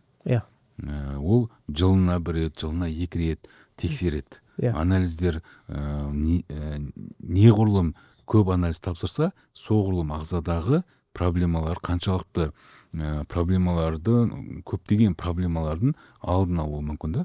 Бізге келеді, мысалы, анализге направление беріп жатсаң, маған тек қана мен мүшем істемейді ғой, сол мүшенің ғана анализін берші дейді. Ондай болмайды. Мүшенің ғана анализ деген нәрсе жоқ. Осы жақында мынандай бір оқиға болды. Бір кісі, мен досым айтып жатыр да, сол досымның досында мынандай оқиға болған екен. Бүйрегінде тас түзген. Сол бүйрегіндегі тасты операция жасау арқылы алады. Сол енді өзі де ғалым болғандықтан, ол тасты анализге жібереді. Анализге жіберген кезде, ол тастың түзілу себебі асқазан ішек жолындағы микрофлораның бұзылуының салдарынан болған екен да. Жаңағы несі, водно жана щелочной дисбаланс болған, равновесие бұзылған. Сол несі жана сол дисбаланс бұзылған, не үшін бұзылғанын анықтаған кезде ол иммунитеті төмендеген, ангинамен ауырып қалған, сол кезде антибиотик қабылдаған. Антибиотик қабылдаған кезде дисбактериоз болған. Дисбактериоз болғанның салдарынан жаңағы ағзадағы жаңа несі водно-электролитный или кислотно-щелочной дисбаланс бұзылады, не сосын оксалатын тас түзіледі. Проблема иммунитетте тұр да. Бүйректің тасының түзілуіне, жаңа иммунитеттің төмендеуі бағанағы ангинаның ішкен антибиотиктің салдары болып тұр да. Тереңде жатыр. Тереңде жатыр да проблема. Бірақ оны келіп мені қазір бүйрегімнің ғана анализін берші десе, ол себебін анықтай алмайды да ол. Мысалы, бүйректің тасты анализге алып барды, асқазан ішек жолының микрофлорасын зерттеді, чтобы ол ертең қайтадан түзілмес үшін керек та ол. Сол үшін егер адам өзінің денсаулығы маңызды болса, онда осылай себебін анықтау арқылы, іздену арқылы соны полностью ертең қайтадан қайталанбауының жолын жасайды. Ал егер адамға денсаулық керек жоқ болса, мысалы, бізге келетін көптеген жігіттерде, мысалы, бірнеше урологтарда емделіп келген жігіттер көп болады. И олардың айтатын сөзі, 10 урологқа бардым, маған мына дәрілер береді, ішіп атқан кезде көмектеседі да, дәріні қойған кезде қайтадан өзінің орнына келеді деп жатады. Яғни, неге деген кезде бұл проблема не үшін түзілгенін анықтағысы келмейді ешкім. Просто проблема бар, соны здесь и сейчас шешкісі келеді. А ол проблеманың себебін анықтамағаннан кейін, ол қайтадан қайталана беретін болады. Сол үшін бұл жерде осы чекапты уақытында өтіп тұрған өте маңызды. Керемет. Өткенде, енді жаңа сіз айтып қалдыңыз ғой, арыстан жайын мысал келтірдіңіз, арыстан қасындағыларға қарамайды, ол статусын сақтайды депші. Яғни, мысалы, ер адамда бір арыстан деп алатын болсақ, ол әйелмен салғаласпау керек, санаспау керек, әрбір сөзіне жаңағыдай тіреліп алып, бір өзінің бір еркектігін дәлелдейтін жер емес жер. Оған да адамның да тестостерон әсер етеді деп жатсыз, тестостерон жақсы болған. Сонда анау еркек деген сөзді бір зерттеп қарадым да. Еркек деген сөз негізінде статус екен. Статус. Енді мына жерде бір мысал келтіргім келіп отыр, әрине ешкімге не қылғым келіп жатқан жоқ. Просто еркектік статустың маңыздылығын көрсеткім келіп жатыр да. Яғни мен Құдай сақтасын, алдын ала айтып кетейін, мен әйелдерді мынандай бір жануарға теңеп жатқан жоқпын. Бірақ мысалды тост еркектің жаңағы статусын жеткізу үшін мысал келтіргім келіп жатыр да. Есек шөп жеп жатады. Жолбарыс қасына келеді. Шөп әдемі жап-жасыл болып тұр дейді да. Есек айтады да, жасыл емес дейді да, шөп сары дейді да. То есть қызыл дейді. Шөптің қызыл болуы мүмкін емес, сары болуы мүмкін, или көк болуы мүмкін, жасыл болуы мүмкін. Сен жынды болып қаласың ба дейді да. Жасыл ғой дейді да шөп. Максимум сары болады дейді. Жоқ, қып-қызыл шөп дейді да. Сөйтіп ашуланып берексіп жағы, сөйтіп жүр арыстанға барамыз дейді. Арыстанға келеді, осындай дауласып қалдық. Есек айтып отыр, мына шөпті қызыл деп жатыр дейді. Жолбарыс айтады, қарсы жасыл ғой дейді да. Арыстан бүйтіп қарайды да, шөп қызыл дейді да, короче. Жолбарыс ашуланып кетеді, ареке көрмей тұрсың ба, сен соқырсың ба, анау. Сен дейді 10 күнге сотталасың дейді да. Жолбарысқа. Жолбарыс айтады. Ешекке сен кете бер, молодецсің дейді да. Анау жынданып кетеді, сен жындысың ба дейді да, не болып кетті дейді да. Сен дейді, осы статусыңнан төмен түскенің үшін сотталасың дейді. Мен ни в коем случае әйелдерді мен жануарға теңеп отқан жоқпын, просто мысал келтіру үшін айтып жатырмын. Яғни ер адам егер де әйелмен салғыласатын болса, ол статусын төмен түсті деген сөз. Түспеу керек. Өзінің жаңағы статусын сақтау керек. Тұру керек бір неде ше. Ол еш уақытта салғыласпау керек. Маған мынандай сұрақтар қоя бастады. Енді достарым, таныстарым қазір Инстаграм деген, ТикТок деген осы әртүрлі нәрсені көрсетеді, соған адам әйелдер еліктейді, ана қалауын мына қалауымен жаңағы күйеуін миын аштады. Сол Инстаграм мен ТикТок кетсе, әйелдердің қалаулары тиылса, отбасылық проблема болмайтын еді дейді. Неге сен сол әйелдерге акцент жасамайсың дейді, неге еркектерге көп айта бересің дейді. Мен айтамын да, мен 90 мен 2000-ның арасында үйде бала болдым, үйде кішкентай бала болды қой жүрмін. Сол кезде мамалардың қаншалық қиналғанын көрдім деймін да. Базарда жүріп, семьяны алып шықты да көтеріп ше. И сол мамалар қазір көп әртүрлі бір психологиялық, эмоциялық кішкене бір қиыншылықта өзін жертва қылып жіберген да, бала үшін, күйеу үшін деп ше. Дәл соны қазір әйелдерге акцент жасайтын болсақ, ананы үйтпе, мынаны үйтпе дейтін болатын болсақ, қайттан сол аналар ортаға шығады деймін да. Біз ең дұрысы еркектерді жетілдірейік деймін да, еркектерді дамытайық. Еркектерді дамытайық. Сол кезде бәрі орнына келеді. Әйел болады, бақытты болады. Жауапкершілікті мойнынан алады, жауапкершілікті ер адамға тапсырады, иә.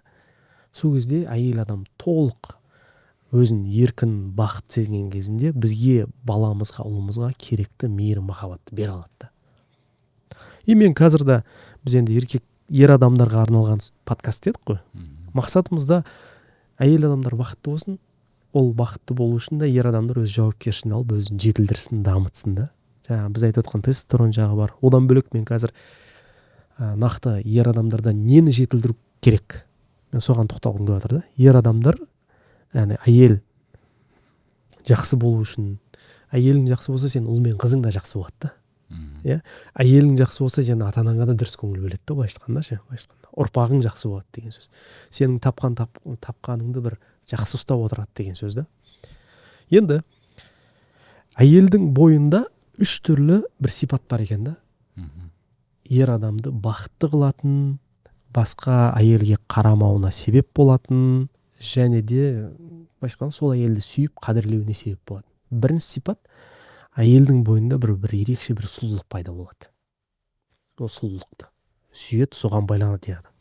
Екіншісі, әйелдің бойында бір нәзіктік. Үшіншісі, әйелдің бойында бір үйлесімділік. Киінісінде, жүріс-тұрысында, адамдармен сөйлесуінде, үйде жаңағыдай бір пердені или уют қылып қояды, түсіндіре алдым ба? Үйлесімділік болады. Осы 3 нәрсе еркекті әйелге байлайды екен да. Енді осы 3 продуктыны көп еркектер аңсайды екен. Өзінің әйелдің бойында көргісі келеді екен. Әйелдің сұлу болған, әйелдің үйлесімділікті бойындағы да, и нәзіктікті. Осы 3 нәрсе еркекті баурайды екен, тартады екен. Енді осы 3 нәрсені ер адам өзінің әйелінің бойында көруді қаласа, өзінің бойында 3 нәрсені дамыту керек екен. Мен өзім тәжірибеме сеніп айтып отырмын. Біріншісі, өзінің ер адам ретінде міндетін, то есть жауапкершілігін сезініп, міндетін атқару. Шамамен мен сізге осыған байланысты бір мысал келтірейін. Енді кітап жаздым, кітаптың ішінде оны айттым. Сондай ер азаматтар бар. Ақшасы бар. Ақшасы жоқ емес, ақшасы бар. Қарапайым әйелінің тарифына ақша төлемейді. Просто мында бір кейс айтайын. 2 жыл болған үйленгенде бір жігіт әйеліне келіп айтады: сен что-то соңғы кезде өзіңе қарамай қойдың, өзіңе көңіл бөлмей қойдың, киінуің дұрыс емес, анауың дұрыс емес, мынауың дұрыс емес. Мен көзім басқа қыздарға түсіп жүр дейді. Енді жаңа өзіңіз айтпақшы, әйел адам дана болса керек. Спокойно сұрақ қояды. Сол сен көзің түсіп жүрген қыздардың несіне көзің түсіп жатыр дейді да. Киімде, шашына, жаңағы үстіне сепкен жаңағы несіне, әтіріне, соған қызығып жатсың ба дейді да. Иә дейді. Олар өзін солай содержать етіп отыру үшін дейді, айлық өздеріне қанша жұмсайтын білесің ба дейді да. Еркек уже задний бере бастайды, байшқанда артқа қарай жүре бастайды. Олар дейді, белгілі бір сумманы жаратады дейді. Киім үшін, салон үшін, өзін сұлу ұстап отыр үшін. Саған сұрақ дейді, соңғы рет салонға бар деп қашан ақша бердің дейді. Ер адам шок, короче. Сен хорошо дейді, салонға да ақша бермей қойшы дейді. Саған мынандай сұрақ қойыншы дейді. Тупой, просто тупой сұрақ дейді. Айына қанша рет шаш тарала барасың дейді. Бір рет дейді. А мен соңғы рет 5 ай бұрын бардым дейді. Мен қалай әдемі боламын дейді. Оны да шетке ысырып қойшы дейді. Оны да шетке ысырып қой дейді. Маған телефонның тарифына деп қашан соңғы рет ақша бердің дейді. Ер адам уже басын ұстап отыр бүйтіп. Өзі тупикке өзі тіреді да келіп ше. Бұл әйел адам төмпештеп отыр. Бұрышқа тіреп қойып. Мен саған айтайын дейді, 5 ай бұрын бердің соңғы рет дейді. А мен қазір 5 ай болды дейді, мамамнан тарифқа ақша аламын дейді, 15 000 теңге дейді. Сен дейді уақытысында дейді, қызғанам, сенің жұмыс істегеннен, өйткені жұмысыңда жаңағыдай ер азаматтар жұмыс істейді, мен сен қызғанам, жұмыс істемей қой, сол айлығыңды мен беріп отырамын деп айтқан ең дейді. Жұмыстан шығарып алған. Жұмыстан шығарған ең. Сол кезде мен 500 000 теңге айлық табатын едім дейді. А сен маған 500 000 теңге шығарып алдың, ай сайын ақша беріп тұрам дедің, 500 000 емес 100 000 теңге беріп тұрам дедің. 5 ай болды, еш нәрсе берген жоқсың дейді. Получается, осындай бір мынандайлар бар да. Енді егерде сен әйеліңнің бойында сұлулықты, үйлесімділікті, бір нәзіктікті көргің келсе, бірінші кезекте өзіңнің жауапкершілігін сезінуің керек, және міндеттеріңді атқаруың керек та. То есть әйеліңді ешкімге қаратып қоймауың керек. Иә, ешкімге қаратып қоймауың керек. Бір оқиға бар, мен мынау негатив жағын айттық қой. Енді позитив жағын айтайық та. Бір жігіт үйленеді, үйленгеннен кейін әйеліне айтады. Сен арқаңнан келетін заттардың бәрі келді ма дейді. Иә, келді дейді. Ондай болатын болса, мамаң айтшы, үйіндегілерге айт, басқа еш нәрсе бермесінші бізге. Еш нәрсе бермесін. Не үшін ол мамам ғой, анамны просто мен айтқаным істеші, сосын түсінесің дейді. Сөйтіп уақыт өтеді, бір апта, 2 аптадан кейін қараса, үйде бір жаңа зат тұр. Жігіт келіп сұрайды, әйелінен, мынау қайдан келді дейді. Бұл үйде жоқ еді ондай нәрсе. Мамам беріп жүрді, екеуміз келістік қой. Алма деп айттым ғой саған. Анау деді, мынау деді, хорошо, қазір мамаммен сөйлесем. Звондайды. Мама, енді мама дейді, құрмет дейді. Қызыңызды маған бердіңіз. 22 жасқа дейін тәрбиеледіңіз, жетілдірдіңіз, жағы қанаттыға қақтырмай, тұмсықтыға шоқтырмай, маған аманат ретінде 22 жыл бой сақтаған балапаныңызды маған бердіңіз. Осыған дейінгі оған жасаған вложениеңізді мен қайтара алмаймын. Бұдан кейін еш нәрсе бермеңізші, мен мына қарызды өтеп алайын. Бұдан кейін маған аманат қызыңыз. Мен асыраймын, мен қамтамасыз етемін, мен ар жаққа қарай қанаттыға қақтырмаймын, тұмсықтыға шоқтырмаймын. Мен бүгіннен кейін беретін болсаңыз, мен тағы да қарызға тығып жатсыз. Бүгінгі дейін менің әйеліме жасаған вложениеңізді мен қайтаруым керек. Сөйтіп жаңағы келіседі ғой. Бір жағынан жаңағы өте парасатты жігіт, өзінің жауапкершілігін сезінеді, міндетін атқарады. Енді қараңыз, бұндай жігіт сен қарап тұрып, мен қызымның күйеуі сондай болса деп армандайсың ғой мысалы да, иә? Бәріміз қыз өсіріп жатыр қой. Сөйтіп уақыт өтті дейді. 3-4 жыл өткен соң, сол кезде үйленген жылы 2-3 жыл бойы мен жолдас балдарым мақтанып жүрді дейді. О, қайын жұрт деген жақсы болды, анау береді, мынау береді деген сияқты. Сөйтіп 3-4 жыл өткеннен кейін қайненесімен сөйлесіп шешіп тастаған ғой, бермей ақ қойыңыз болды деп түсіндіріп жұмсағанмен. Сол 5 жыл өткеннен кейін о, қайын жұрт жақсы болды, қайын жұрт бәрімен қамтамасыз етіп отыр деген жігіттер жылап жатыр дейді. Қиын болып кетті, не болды? Қайын жұрт әр нәрсеге араласа береді келіп дейді. Ана жігіт айтып жатыр да, уақытысында жедің, іштің, енді қайтар. Сол сияқтандай бір үлкен неде да сондай бар екен, үлкен всемирный банктар мемлекетті қаржыландырады. Мемлекет аватыр рахат болды деп ше. Енді жедің ғой. Енді қалай қайтарамыз? Заң шығаратын кезінде заңдарын араласады екен да, былай істе. Ана жігіт айтады да, уақытысында қайненеме айтып, қайнатама айтып, рахмет сіздерге, асырадыңыз, бақтыңыз, бұдан кейін мен деп шекарамды қойып алғаннан кейін дейді, менің семьям араласпайды дейді. Получается, бірінші мәселе, ер адам өзінің әйелінің бойында сұлулықты, нәзіктікті, үйлесімділікті көргісі келсе, бірінші болып атқаратын нәрсесі өзінің жауапкершілігін сезіну керек, және де міндетін адалмен дұрыстап атқару керек та. Екінші, ер адам бойында әйел адамның табиғатын түсіну керек, және дұрыс подход жасай алу керек. Дұрыс тілін таба алу керек. И соған байланысты бір кейс болды менде. Бір жігіт келеді, аға дейді, менің айлық табатын табысым, мысал ретінде айтайын, басқа сумма айт, мен просто мысал ретінде басқа сумманы айтам. 500 мың теңге дейді. 500 мың теңге. Хорошо. Әйелім ай сайын фитнеске қатысты деп жатыр. Ол кезде мынандай тариф анау жоқ ау деймін, қазіргідей. Абонентский деген сияқты. Қанша сұрап жатыр? Ай сайын 40 мың теңге. Мен 500 мың теңгені былай тартсам да жетпейді, үлкен 500 мың теңгелік шығыным бар айлық дейді. 500 мың теңгелік кіріс, 500 мың теңгелік шығын. Әйеліме түсіндіріп айтып дейді, мен сен қазір 40 мың теңгені шығарып беретін болсам саған, мен қарызға кірем. Әйелім көнбейді дейді, ну что деп тұрып алған дейді, қатып. Мен енді рұқсат бересің ба, әйеліммен сөйлессем бола ма деймін да. Хорошо деп келді. Әйелден сұраймын да.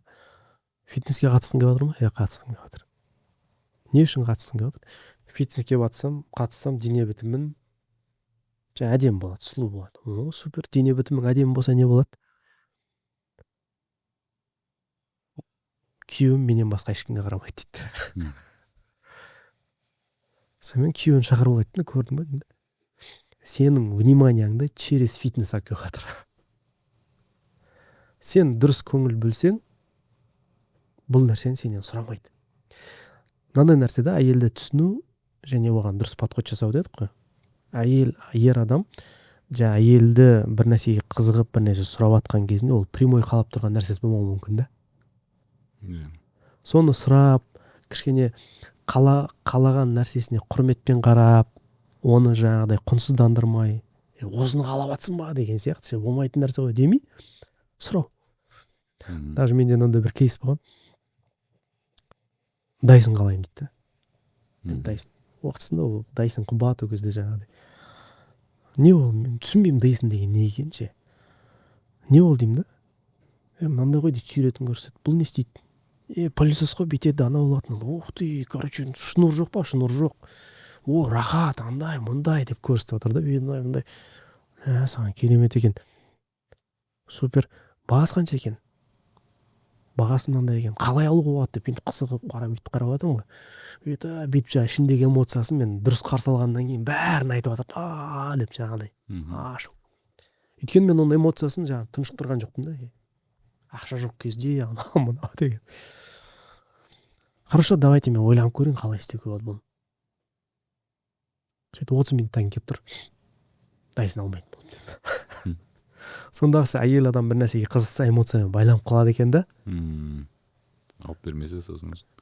Соны тыңдасаң, байланып қалған эмоциясына қызығушылық танытсаң, ол ана ішіндегі байланып қалған сезім кішкене ыдырайды екен да, потребность шығады. Болды. Тур осының бір наоборот кейсі болды. Күйеуіне айтқан ғой, бір жігіт, әйелі. Давай екеуміз шетелге барайық деген да. Сөйтсе, күйеуі айтқан, қалай шетел, қандай шетел сен? Жағдайды көріп тұрсың, анау қиын, мынау қиын. Ана әйел қасарысып ақша жинаған ғой. Ертең кетейін деп отыр, самолеттен ұшайын деп отыр. Маған айтады, аға дейді, не үшін береді ағам түсінмеймін дейді. Сонда анау әйелдің ішінде пайда болған сезімге бір қарсылық көрсетсең, ол одан сайын жабысады екен да, қырсығып жасайды екен да.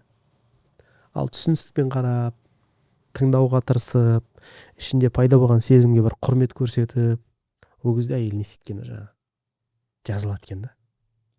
И бұл екінші мәселе. Получается, бірінші мәселе ер адам жауапкершілігін сезініп, міндетін орындауы. Екінші мәселе әйелдің табиғатын түсініп, оған дұрыс подход жасай алу. Енді үшінші мәселе бар. Біздің темамызға қатысты.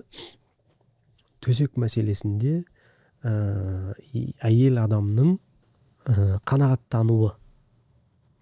Бірақ бір қызығы, енді өзіңіз де жақсы білесіз, әйелдердің төсегі спальняда басталмайды да. Әйелдердің былай айтқан еркек сияқты қозуы сол кезде басталмайды. Сол кезде басталмайды. Давно, одан алдын, одан бұрын. Таңертең басталуы мүмкін. Таңертең басталуы мүмкін, или ол жылдар бұрын басталған болуы мүмкін. Мысалы, мен мынандай процесстерді байқадым, зерттедім да. Мысалы, қиыншылық келді. Қарызға батып қалған. Или біреу ауырып қалды. Или мысалы, әйеліңіз звондады да, баланы тіс ауырып жатыр, срочно больницаға бару керек.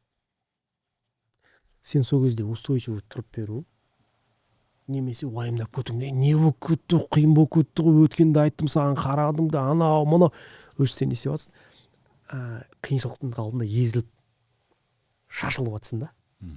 И сен езіліп шашылып жатқаныңды әйел көрген кезінде саған деген довериясы кете бастайды да.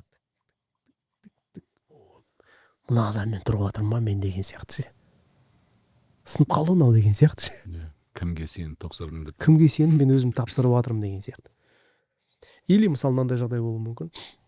Келді, анау болып кетті, мынау болып кетті, мынандай болып жатыр, андай болып жатыр, әйелің айтып жатыр да.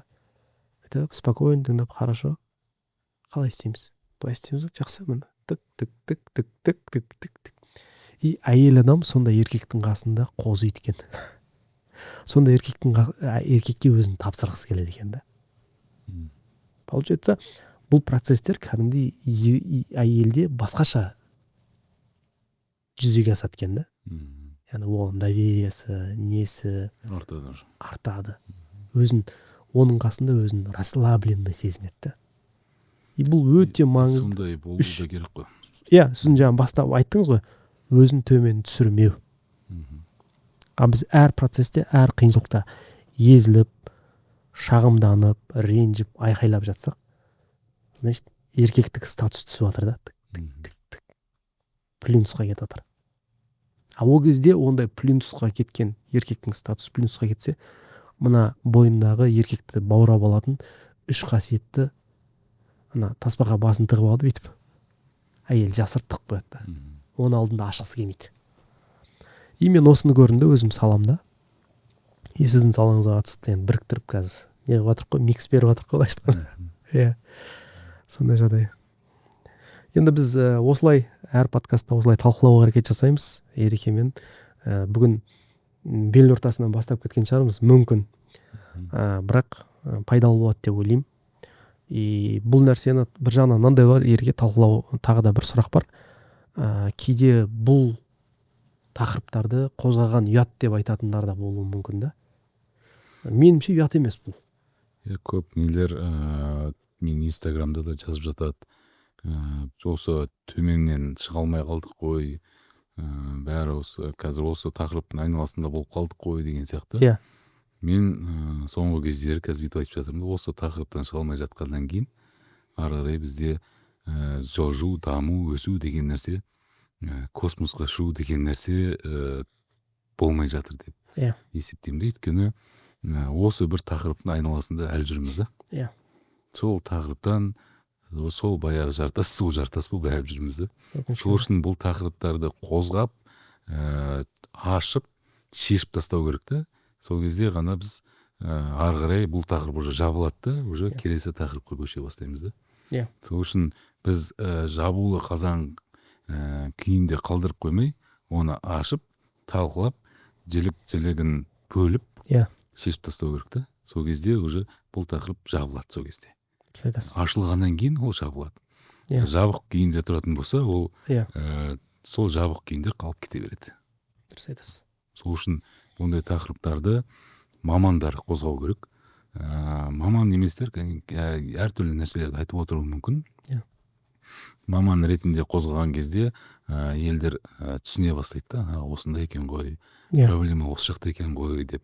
Сол үшін бізде мысалы өкінішке орай ажырасудан екінші орында, статистика бойынша екінші орында тұрмыз деп есептеп жатыр ғой. Сол бізде мысалы өзінің еліне, жеріне жаны ашыған адам ойлану керек та, неге ондай болып жатыр, неге бұндай басқа жақсы жағымен емес, жаман жағынан алдыға шықтық. Жақсы жақтан біз ең соңында келе жатырмыз да. Жаман жақтан алдымызға несі жаңағы, енді қазақта не бар еді ғой, не салмай келе жатырмыз. Жан салмаймыз ба? Жан салмай келе жатырмыз да. Мысалы кейбір суицид деген сияқты нәрселерде енді тоже алдыңғы орындарда келе жатырмыз, өкінішке орай. Ажырасудан да бұл да өте бір үлкен бір проблема ғой ол. Жаңағы бұл мынандай бір не бар да, Ереке.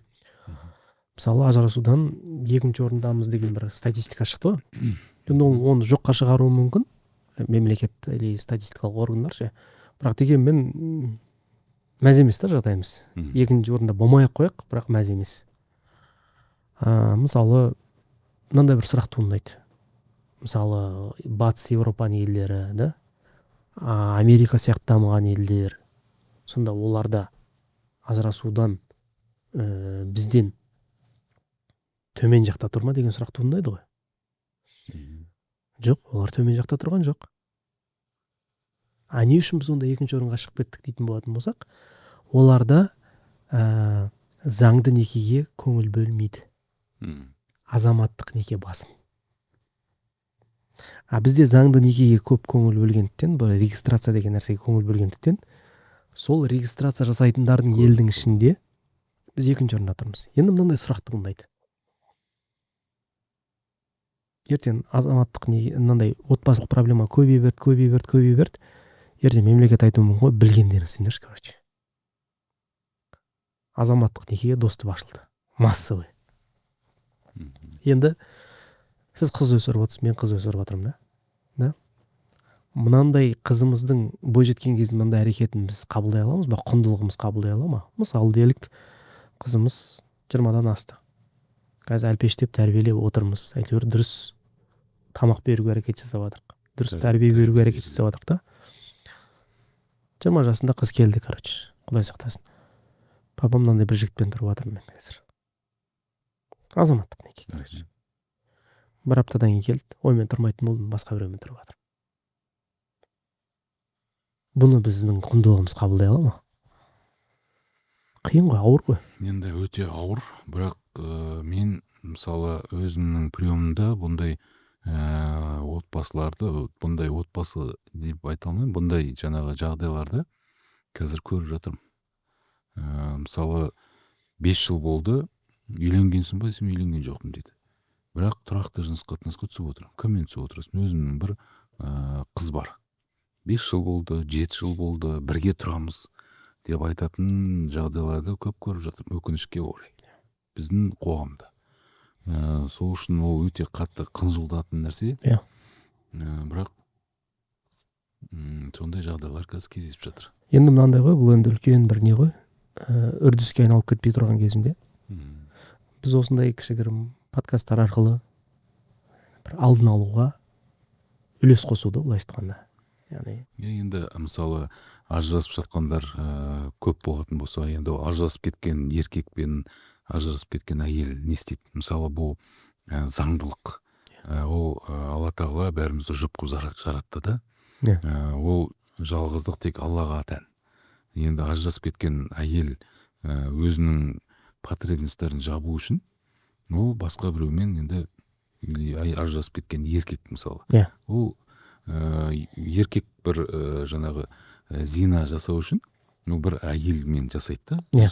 Ол әйел де бар деген сөз, ол еркек. Егер ол әйел болмаса, яғни әйелде мысалы тәрбиесі жақсы болып, ол бізді бұрын айтушы еді ғой, қызды 40 үйден тый деген сияқты нәрселер егер болмаған кезде, ол еркекте ешқайда зина жасай алмайтын еді да. Өкінішке орай сұранысқа ұсыныс болып тұр ғой бұл жерде.